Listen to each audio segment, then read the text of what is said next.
Assalamualaikum warahmatullahi wabarakatuh. Kami dari kelompok 4 akan membahas materi tentang dewasa awal, yaitu membina kehidupan perkawinan. Dosen pengampunya yaitu yang pertama, Ibu Rila Rahma Mulyani MPSI, psikolog. Yang kedua, Bapak Triano MPD. Kami beranggotakan 3 orang. Saya Nurul Fadilatul Akmal dengan NPM 2402060102. Saya Nur Aliza dengan NPM 2402060108. Perkenalkan, nama saya Fendra Asrinaldi dengan NPM 2402060133. Membina kehidupan perkawinan. Yang A. Memilih jodoh. Perkembangan pribadi tampak dari kemampuan mengambil keputusan dalam memilih jodoh. Pernikahan lebih banyak terjadi pada periode-periode lainnya. Sebelum memutuskan untuk menikah, seseorang perlu tahu siapa yang menjadi jodohnya. Oleh karena itu, perlu diketahui ciri orang yang pantas dijadikan istri atau suami, selagi ada peluang untuk menentukan jodoh. Proses pemilihan jodoh sangat kompleks. Kriteria pemilihan jodoh. Yang pertama, perasaan kebersamaan. Yang kedua, ketertarikan antara satu dengan yang lain. Ketiga, persamaan latar belakang sosial. Yang keempat, kemampuan untuk saling mengisi. Yang kelima, kesiapan untuk menikah. Yang keenam, memiliki kemandirian ekonomi. Yang ketujuh, memiliki keyakinan agama yang sama. Kelapan, memiliki kepribadian yang cocok. Kesembilan, tidak memiliki sifat buruk seperti peminum, penjudi narkoba, pelacur, gigolo, dan sifat buruk lainnya. Yang ke-10, beriman dan tidak mudah tergoda oleh harta dan oleh pria atau wanita lain. Ke-11, mudah membina saling pengertian. 12, mudah saling mempercayai dan tidak mudah cemburu buta. Ke-13, menampakkan kematangan atau kedewasaan dalam tingkah laku sosial, emosional, moral, dan kognitif. Terakhir, pendidikan yang setara atau mendekati. Perbedaan umur juga sering terjadi permasalahan dalam pemilihan jodoh. Luella Cole 1963 mengemukakan bahwa perbedaan umur yang ideal antara suami istri adalah 7 tahun. Namun, ada juga menurut Blood 1972, pasangan remaja Amerika Serikat mengharapkan perbedaan itu lebih kurang dari 3 tahun. Bahkan dinyatakan oleh Blood bahwa di Amerika Serikat terjadi kecenderungan pria-pria menikahi wanita yang lebih tua 2-4 tahun dari dirinya, dengan alasan agar hidup bersama lebih lama atau sampai tua. Karena harapan hidup pria lebih pendek dari wanita. Jika suami lebih muda daripada istrinya, maka jumlah janda akan berkurang.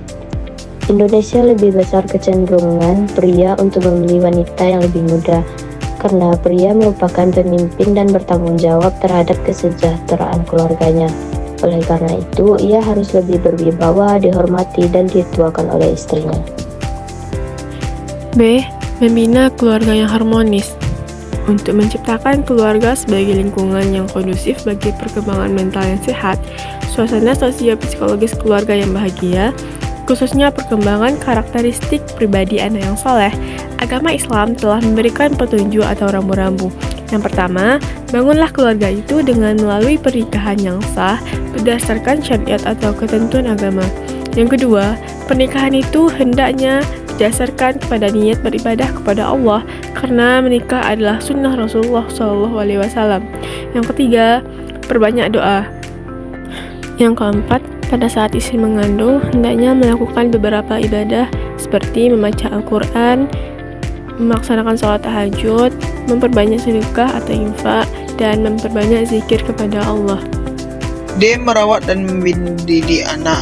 Ada 7 tugas yang harus diperankan dari orang tua terhadap anak, yaitu yang pertama, memberikan kasih sayang, memberikan pendidikan, memberikan biaya, di mana keagamaan, status, perlindungan, dan suasana yang menyenangkan atau rekreasi. Menjadi orang tua di negara kita berlangsung secara alamiah. Tidak pernah dilakukan proses belajar formal tentang membina keluarga. Orang tua membesarkan anak dengan cara meniru bagaimana ia dibesarkan oleh ilmu pengetahuan, ilmu pengembangan, kesehatan anak, gizi, dan cara berintegrasi dengan anak. Di negara maju, pendidikan menjadi orang tua dilakukan di rumah sakit, klinik, psikologi, dan lembaga konselor lainnya. Masalah-masalah dalam keluarga. Yang pertama, masalah keuangan. uang sering jadi pemicu pertengkaran, apalagi kalau penghasilan kurang atau cara mengatur keuangan berbeda. Contohnya, suami ingin menabung untuk kebutuhan rumah, tapi istri sering membeli barang-barang mahal. Akhirnya, sering ribut karena pengeluaran tidak terkontrol. Yang kedua, perselingkuhan. Pengkhianatan dalam hubungan bikin kepercayaan hancur, memicu sakit hati, konflik besar, bahkan bisa berujung cerai. Contohnya, istri menemukan suaminya sering chatting mesra dengan orang lain. Kepercayaan hancur, rumah tangga jadi pertengkaran. Yang ketiga, perbedaan pola asuh anak. Orang tua kadang berbeda cara mendidik anak. Ada yang keras, ada yang terlalu lembut. Kalau tidak sejalan, bisa bikin anak bingung dan orang tua sering bertengkar. Contohnya, ayah bersikap keras pada anak ketika malas belajar. Tapi, ibu malah membela anak agar jangan dimarahi. Anak jadi bingung harus ikutan aturan siapa. Yang keempat, lingkungan keluarga yang toksik. Keluarga toksik biasanya penuh kritik, kurang dukungan, dan komunikasi buruk. Akibatnya rumah jadi tidak nyaman dan bisa ganggu kesehatan mental anggota keluarga. Contoh, di rumah ayah sering membentak, ibu suka membanding-bandingkan anak dengan orang lain, dan komunikasi minim. Anak jadi tertekan dan tidak betah di rumah.